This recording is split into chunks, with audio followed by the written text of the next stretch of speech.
So మొత్తం మీద ఇది బీఆర్ఎస్ పార్టీకి సంబంధించినటువంటి లాయర్ మోహిత్ రావు చెప్తున్నారు. సో సుప్రీంకోర్టు తీర్పు మీద తమకు నమ్మకం ఉంది, ఖచ్చితంగా స్పీకర్ తన నిర్ణయం తీసుకోవాలి, రాజ్యాంగబద్ధంగా ఆయన కల్పించినటువంటి నిర్ణయాధికారం మేరకు ఆయన నిర్ణయం తీసుకోవాలి, సో ఖచ్చితంగా తమకు న్యాయం జరుగుతుంది అని చెప్తున్నారు. సో మొత్తం మీద సుప్రీంకోర్టు ఇవాళ ఈ అంశం పట్ల తీర్పునిచ్చినటువంటి సందర్భంగా చాలా అంశాలను కూడా ప్రస్తావించింది.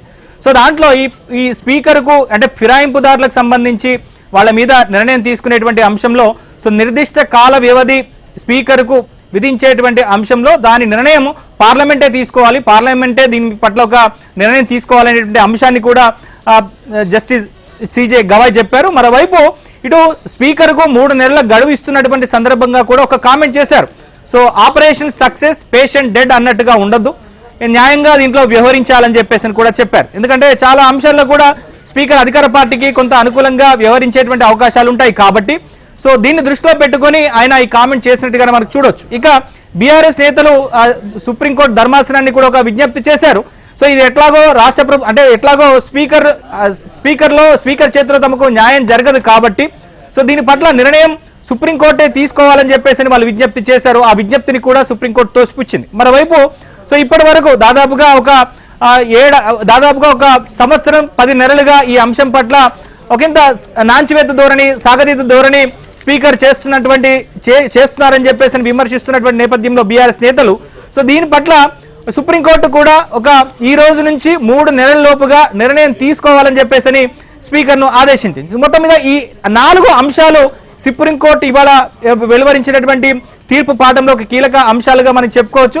సో మొత్తం మీద రానున్నటువంటి రోజుల్లో అంటే ఈ 90 రోజుల్లో అసలు ఏం జరగబోతుంది, స్పీకర్ ఈ 10 మంది ఎమ్మెల్యేల విషయంలో ఎట్లాంటి నిర్ణయం తీసుకోబోతున్నారు. సో మరోవైపు ఇటు రాష్ట్రంలో ఉప ఎన్నికలు రావు అని చెప్పేసి ముఖ్యమంత్రి రేవంత్ రెడ్డి 2 సార్లు అసెంబ్లీలో చెప్పారు. సో ఆయన మనసులో మాట కూడా మనం అర్థం చేసుకోవచ్చు. సో మరోవైపు బీఆర్ఎస్ ఎమ్మెల్యేలు బీఆర్ఎస్ నేతలు కూడా పదే చెప్తున్నారు, తెలంగాణలో ఈ 10 నియోజకవర్గాలు ముఖ్యంగా పార్టీ మారినటువంటి నేతలు ఖచ్చితంగా ఉప ఎన్నికలను ఎదుర్కొంటారు. సో ఖచ్చితంగా ప్రభుత్వ వ్యతిరేకతను తాము సొమ్ము చేసుకుంటాం, ఖచ్చితంగా ఎన్నికల్లో తాము గెలిచి తీరుతామని చెప్పని బీఆర్ఎస్ నేతలు చెప్తున్నారు.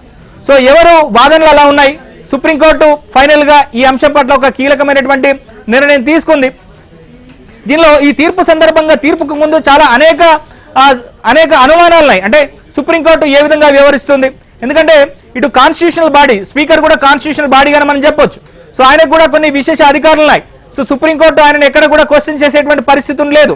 సో ఆయన తీసుకున్నటువంటి నిర్ణయాలను కూడా ప్రశ్నించేటువంటి పరిస్థితి కూడా సుప్రీంకోర్టుకు ఉండదు. మరోవైపు ఆయన నిర్ణయం ఎప్పుడు తీసుకోవాలి, ఎంతసేపట్లోపుగా తీసుకోవాలనే దాని మీద కూడా సుప్రీంకోర్టులు కానీ హైకోర్టులు కానీ క్వశ్చన్ చేసేటువంటి పరిస్థితి ఉండదు. కనుక సో ఈ నేపథ్యంలో మరి సుప్రీంకోర్టు ఏ నిర్ణయం తీసుకుంటుంది, స్పీకర్ తీసుకునేటువంటి నిర్ణయం పట్ల కానీ లేకుంటే ఆయనకు డెడ్ లైన్ విధించేటువంటి విషయంలో కానీ ఎట్లా వ్యవహరిస్తున్నారో దాని మీద అనేక రకాల క్వశ్చన్స్ అన్ని మనం చూసాం.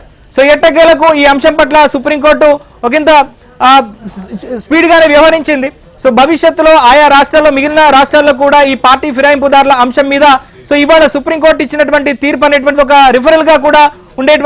రిఫరెన్స్ గా ఉండేటువంటి అవకాశాలు అయితే కనిపిస్తున్నాయి.